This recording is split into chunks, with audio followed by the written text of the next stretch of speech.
So section 2.4 is going to continue our discussion of Venn diagrams. We started that on Wednesday last week. And in some ways, Venn diagrams kind of feel like you're filling in pieces of a puzzle. So you might be thinking like Sudoku, where you're filling numbers in, stuff like that. And in what we're doing today, the beginning of it especially, it's going to feel a little bit more like that. But it's going to blend itself into what these are used for in applications. That's where we're headed, okay? Is how we can actually make use of these in a real practical way. So to start with, we notice that the directions, or the title here says surveys in cardinal numbers. So before, as in on Wednesday last week, we put numbers in different areas of our Venn diagram. Do you remember doing that? And they were just arbitrary numbers. They're just placeholders. And I told you could use numbers, you could use letters. It doesn't really matter. They didn't mean that specific numerical value. They were just a placeholder. Well, the numbers we're going to be working with today are cardinal numbers. They mean a specific value. So let's take a look at an example of that, but what the numbers are going to mean is something different. So to start with, we're going to look at a formula. So this formula is called a cardinal number formula, and it talks about how the number of items in the union is related to the number of items in the intersection of sets. So you see that the number of items in the union of A and B is equal to the number of items in A plus the number of items in B minus the number of items in the intersection of A and B.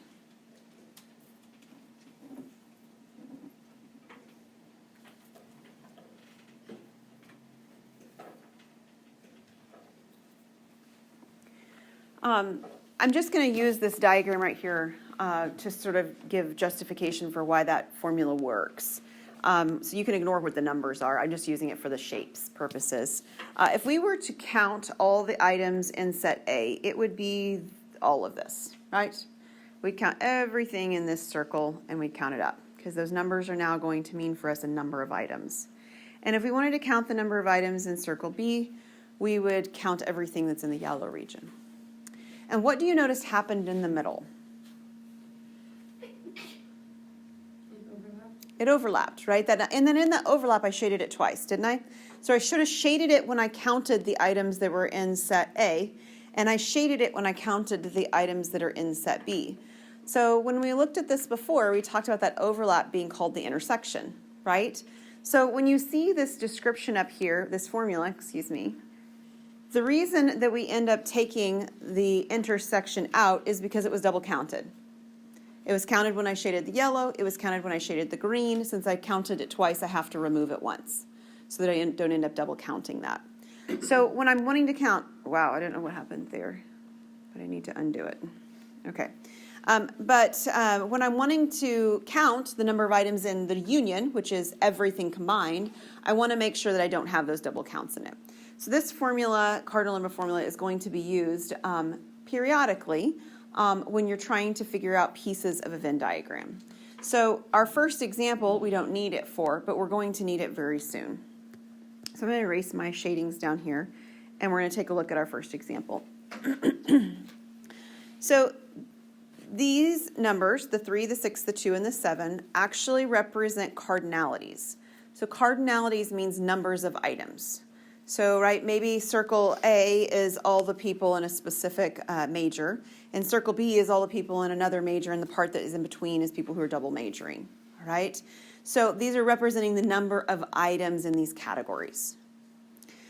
So we're going to take a look at the particular regions that they're describing, and what we're going to be finding is the number of items in those regions. So the first one's the most direct. It says we're going to look at A intersect B.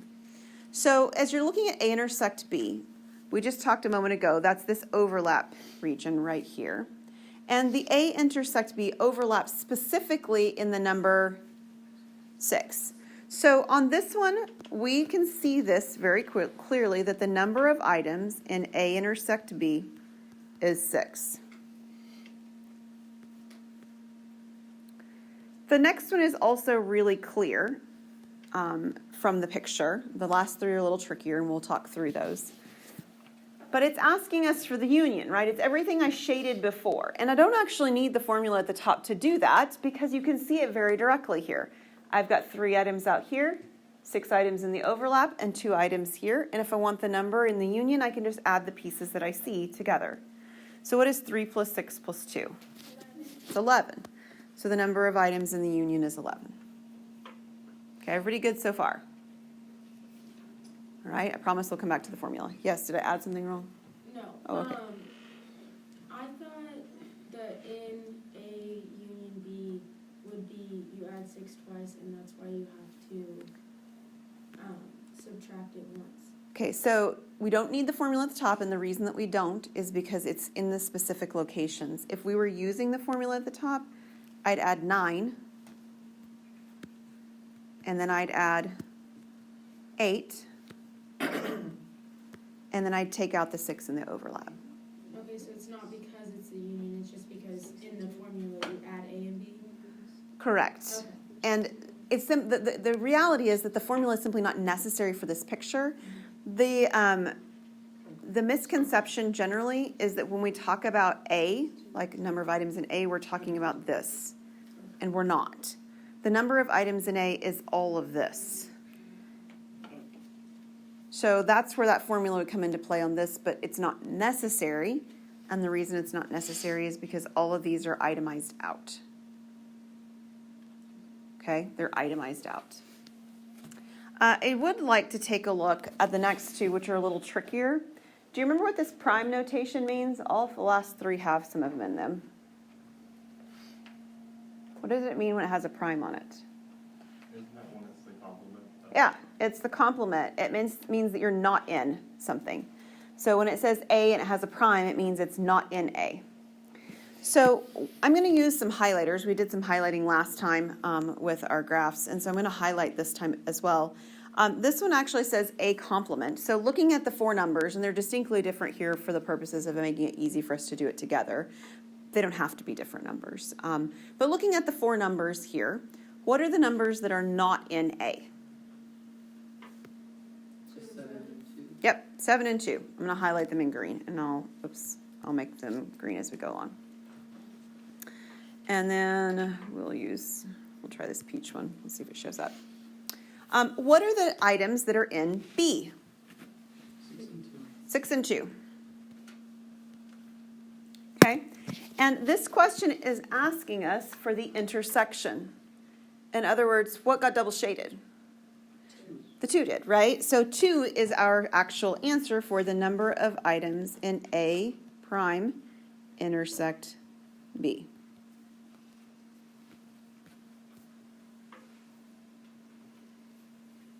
We'll do it again. So set D, or problem D, asks us to look at set A. So what numbers are in A? 3 and 6. And then it wants us to find B complement. That means the numbers that are not in B. So what numbers are not in B? 7 and 3.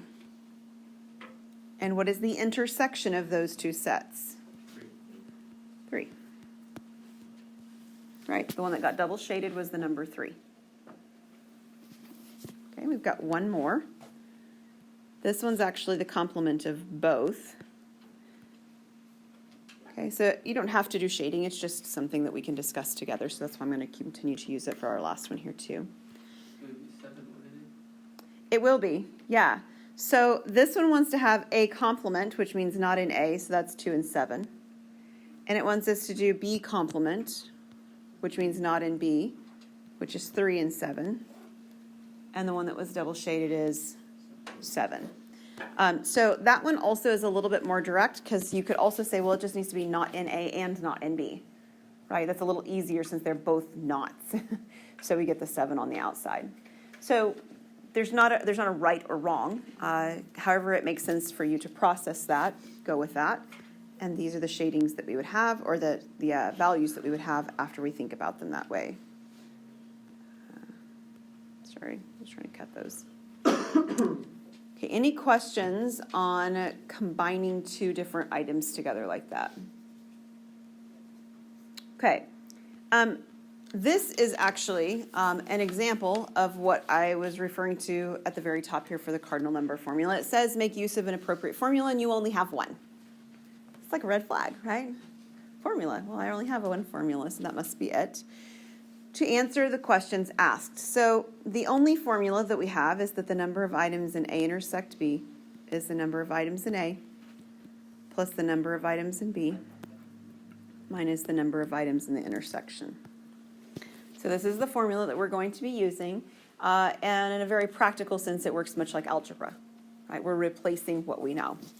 So this one says that we have the number of items in A is 8. So I'm going to replace that with an 8. And then the number of items in B is 14. So I'm going to replace that with a 14, and I'm using the symbols that are between them, the positives and the negatives. And then it says the number of items in the intersection is 5. So I have the 5. So what's my number of items in my union? Well, I need to add 8 plus 14 minus 5. And what will that give me? 17. Now, I'd like to justify that that really works from the picture perspective that we were sort of thinking about over here. Okay?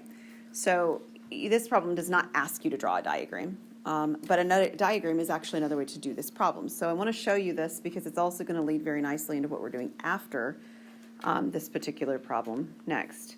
So we're going to draw a Venn diagram with 2 circles for A and B.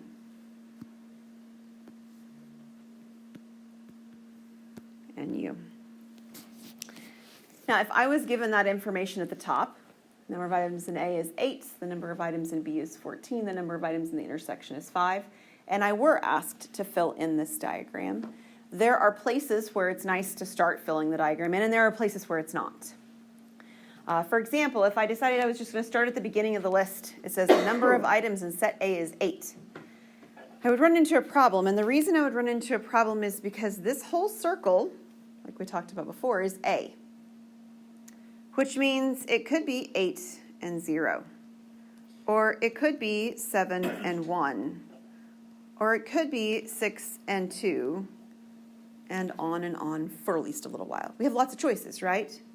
Because the entire circle is supposed to be 8. Does everybody understand? Okay. I don't want to fill this in because I have lots of options. Now, I have the same problem if I try to fill in circle B. The entire circle B is supposed to add up to 14. And in fact, it's even worse than the problem before, because there's more ways that I can make 14 from 2 numbers, right, than 8. So neither of those are a very good place to start, which means what we must be wanting to start with is this one, because that's the only piece of information I'm given. The number of items in the intersection is 5. And the intersection location on this picture has exactly 1 region, right? Not 2. The intersection is just right here. There's no other location. So I don't have any trial and error if I start there. I automatically know this has to be 5 because there's only 1 location where A is intersecting B. And what that allows me then to do is it allows me to fill in what goes on the outside here and on the outside here using the 8 and the 14. So this whole circle is supposed to add up to 8. There's already 5 in the overlap. So how many are missing? 3. So in the outer part of A is 3. So the 3 and the 5 do in fact add up to 8. So it satisfies that criterion. The circle B is supposed to have 14 in it. Well, I've got 5 already accounted for. So how many are in this part out here? 9. And we should check to make sure that that formula that we just used actually holds true. The number of items in the union. Well, this is like what happened on part B over here, right? I said we can just add the 3 pieces together because the union means you get all the pieces, right? So does it work? Is 3 plus 5 plus 9 going to equal 17? It is. So in a very real sense, if you don't like to think of it from a formulaic perspective, maybe algebra is just not what you like to do, you can reason through it with a picture as well. And that is another option. And they will both yield the same answer. Now, having this picture perspective, we're going to be using this kind of reasoning as we move to our next problem. So let's take a look at number 3. Number 3 becomes larger. It says to draw an appropriate, there's a typo, draw an appropriate Venn diagram using the information to fill the number of elements in the region. So in a very real sense, it's wanting me to create one of these pictures. Now, notice in this picture, it's sort of incomplete. I mean, I did everything I had the information for, but that wasn't really the question. So there could be a number on the south side here too. In fact, there should be a number here. We just don't have enough information given for us to fill that in. When we have a problem given to us like this, there will be a place to fill it in on the outside too, like a way to do that. So we're going to have this picture. This picture says I've got how many overlapping circles? 3. So we're going to draw a rectangle with 3 overlapping circles.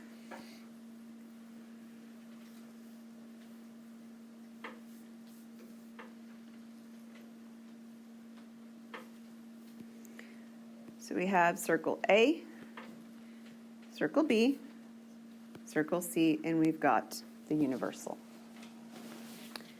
I'd like for you to jot down, in fact, I'm going to shift this over a little bit, jot down a few facts to remember as you're trying to fill this in. So you're going to do what we just did, and you're going to start with overlapping circles.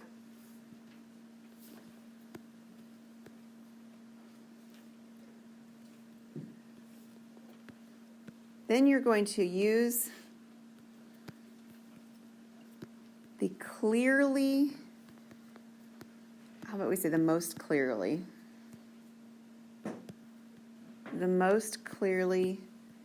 defined information first.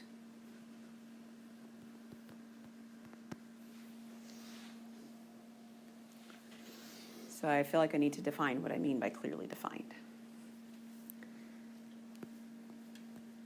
So in a very real way, like we had it before, starting here with the number of items in set A is very unhelpful. In fact, it's even more unhelpful than it was in the last problem.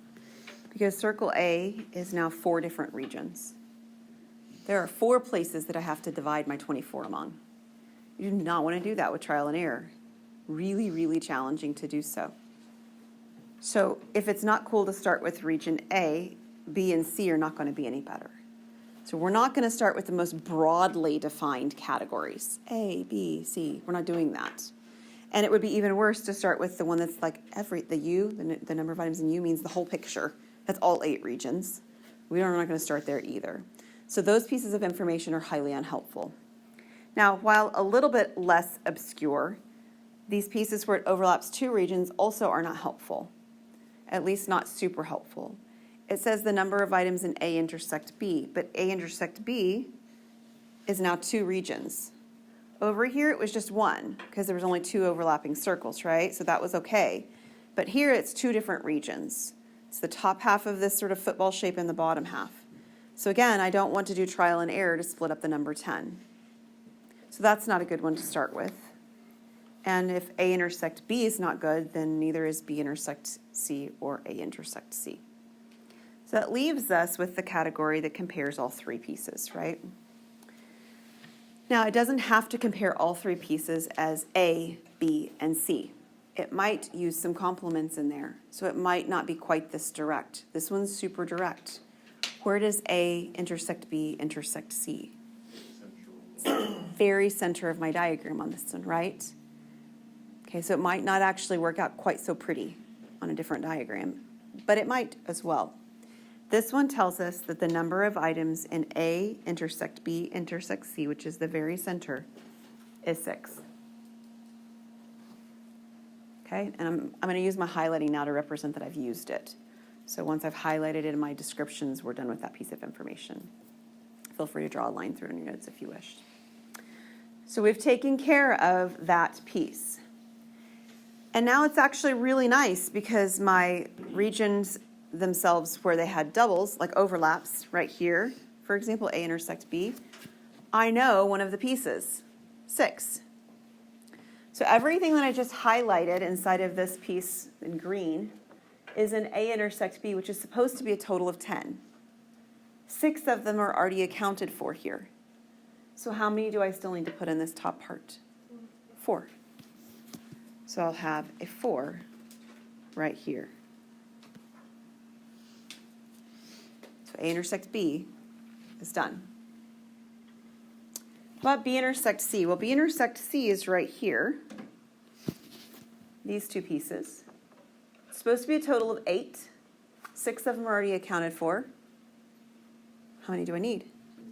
I need 2.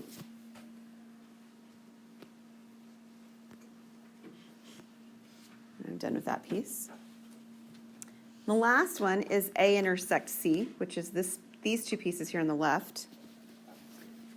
It's supposed to be 15. 6 of them are accounted for in the middle. So what goes in this outer piece? 9. It's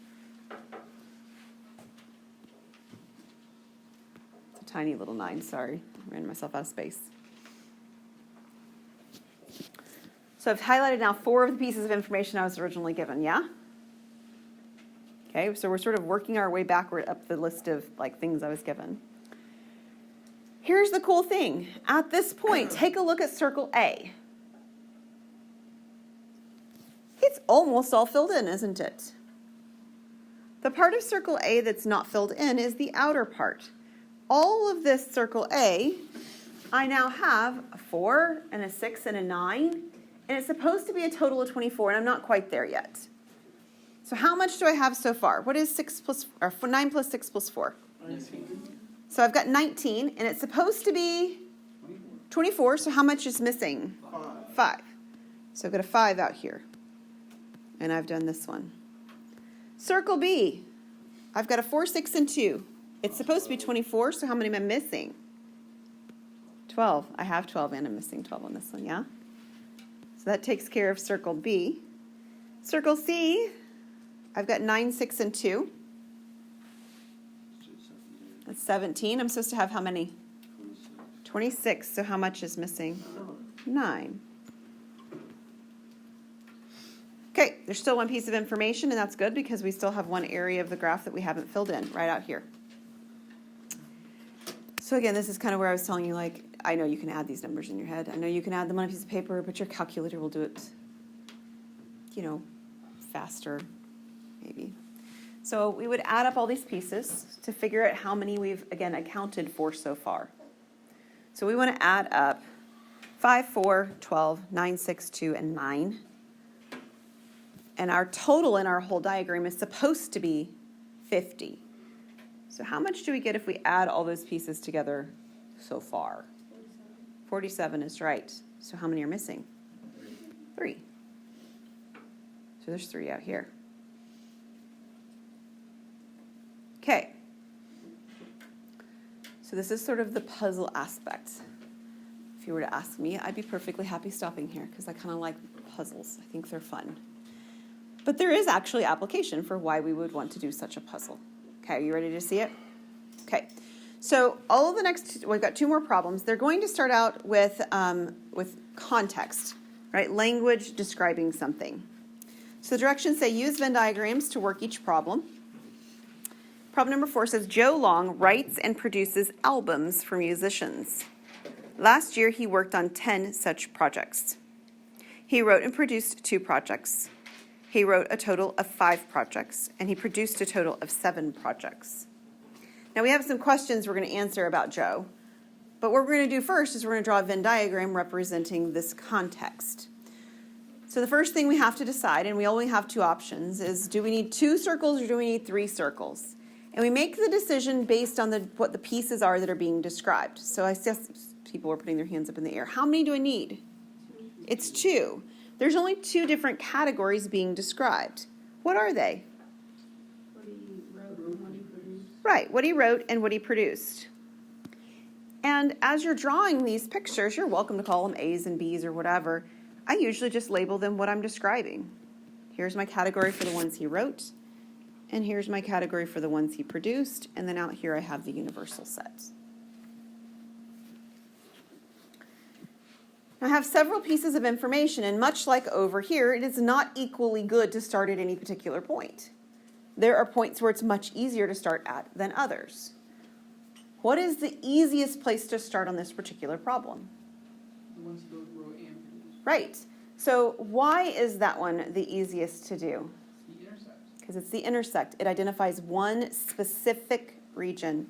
So when we see that word and, do please remember that and means intersection.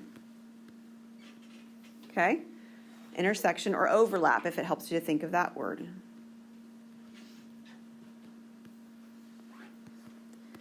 So he wrote and produced 2 means 2 goes in the center. So it's really tempting to just put the 5 and the 7 in. Just 5 here, 7 here, we're done. That is not what it says.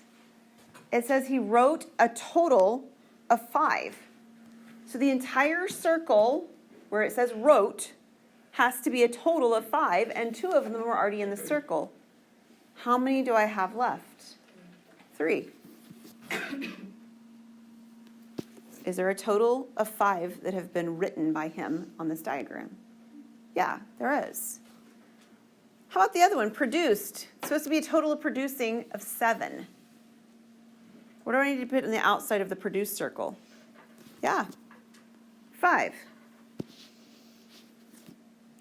So there's one more piece of information it gives us, but it's not in the bulleted list. What's the other piece of information that I haven't actually addressed yet? Universal. The universal. And what does it describe that I haven't addressed in the problem? How many you work in that or produce? Right, but in the problem, what does it describe? That he worked on 10 projects. That he worked on 10 projects. Yeah, we haven't done anything with that 10 yet.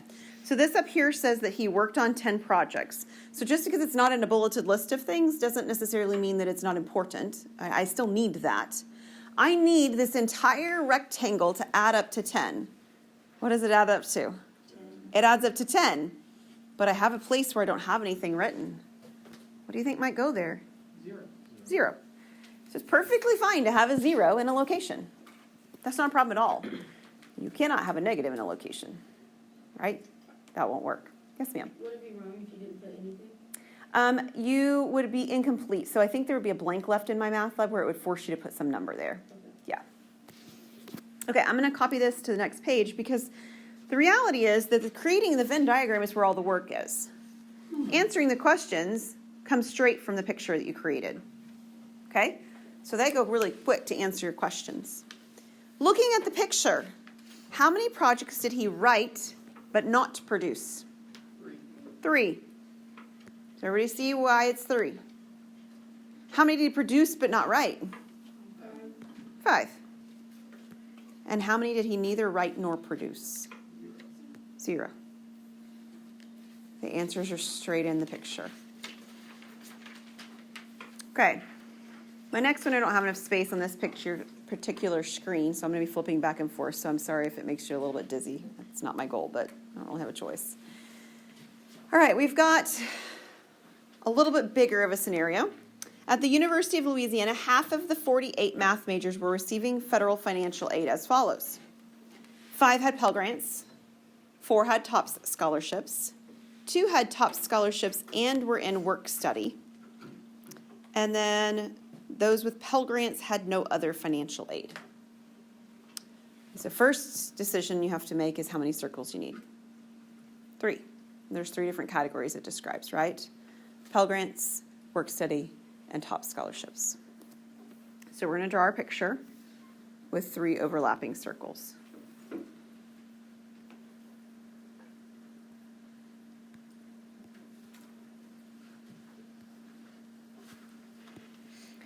Okay, and just like before, I'm going to label them with what they are to keep it straight and a little easier for myself.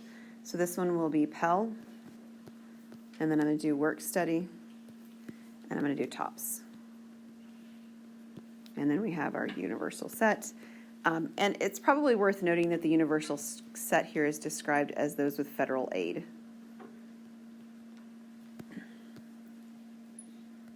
All right. So we're going to go back to this list of information, and I want you to look through it and see where you think we might actually start on this one, because it's a little different than the last one.